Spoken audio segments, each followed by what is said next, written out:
Hello everyone, welcome back to my channel. Today's video, I will be talking of a topic which is not necessarily in my course or in my gamut of what I usually talk about, because I generally focus on reading and aspects of reading and fluency building, comprehension, attention span, etc. But today's topic, I thought I will definitely want to address it because it is concerning the connection with school. Because when I'm talking of reading and comprehension, somewhere it also is meaning performance in school, right? So henceforth I thought, why not address even this particular aspect also. So this is about how to make the parent teacher meeting more fruitful and positive. Hi, I'm Supriya Raja and I am the founder of the Empowered Parenting Hub. Today's video, I'll be giving you 3 ways as a parent you can make the parent-teacher meeting fruitful and productive and actually help your child as well. So when it comes to parent-teacher meeting, the first thing is, if your child has done pretty well in all the tests, in the formative assessments or internal assessments, no worries, because you're going to be hearing all flowery praises from the teacher. You are very confident. But what if your child is a struggle learner and then your child hasn't done well in the internal assessments and in the formative assessments? I'm sure you'll be like dreading the parent teacher meeting, right? So in such a case, if your child is a struggle learner and you are not very confident as to how the meeting will go, I would say that you can also make a good difference to the interaction as well. So step number 1 is to set an intention in your mind, because intentions are powerful. Let me tell you this. Whenever we set intentions on how we want a particular interaction to take place or something to happen, intentions are powerful, and let me tell you, it does happen in that way. Okay, so when you're hearing about the parent teacher meeting, just set an intention that it's going to be a very positive and a fruitful meeting, and we are going to come out of it getting a lot of ideas and um, a good reflections too, positive reflections too.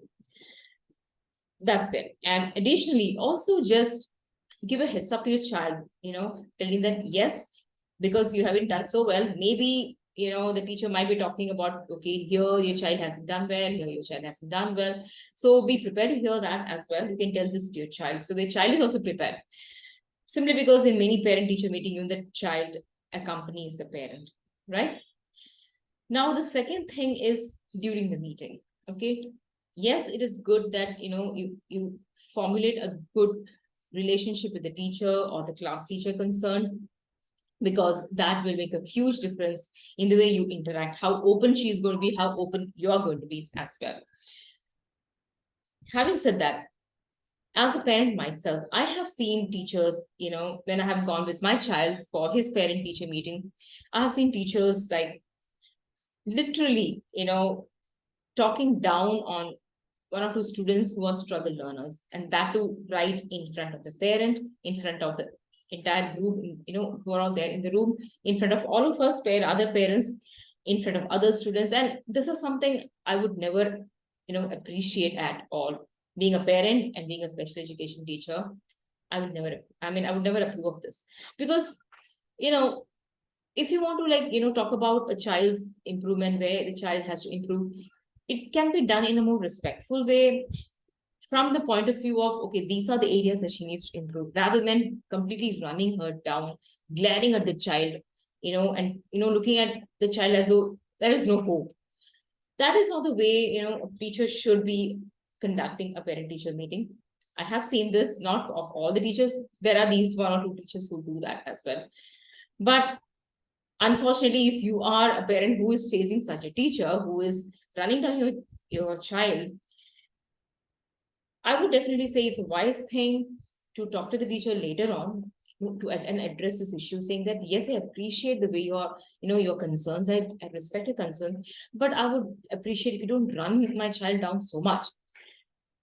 And if the teacher is understanding, if the teacher is able to get it, great. But if the teacher doesn't get it, well, it's good to escalate it to the school authorities or the principal. Because let me tell you one thing, Nothing is important than your child's self-esteem and self-confidence, especially if your child is a struggle learner. Because yes, your child is already facing a lot of issues, right? All the internal aspects, of your child is being attacked. Like, you have the child will be having these negative self-belief that I'm not good enough, I'm not able to study, I'm not able to read, I'm having these issues.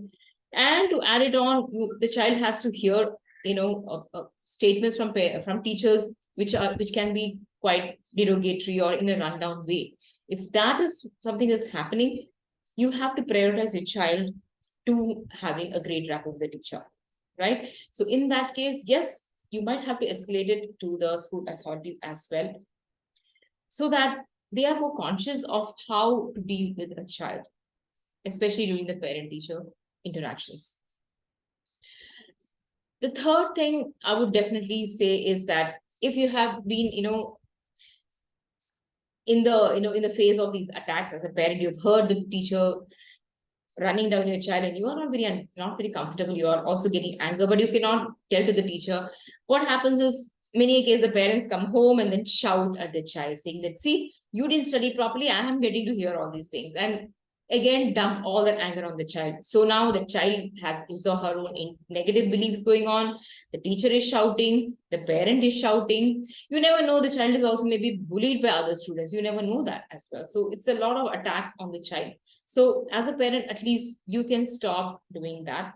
So if your child has received some negative feedback, or the child has run down and you are also seething with anger, calm yourself down first, come home, and then sit with the child when you're relaxed, when the child is relaxed, and just reflect. Okay, these are the things that we need to work on. These are the things that has to be improved. This is where you've done pretty well, and appreciate where he or she has done well. Appreciate the child, so that a child looks at it, so that when you look at it, not from the gamut of blame game, but from the view of how can we improve the situation, how can we help you, how can you help yourself to see better outcomes in the next assessment, right?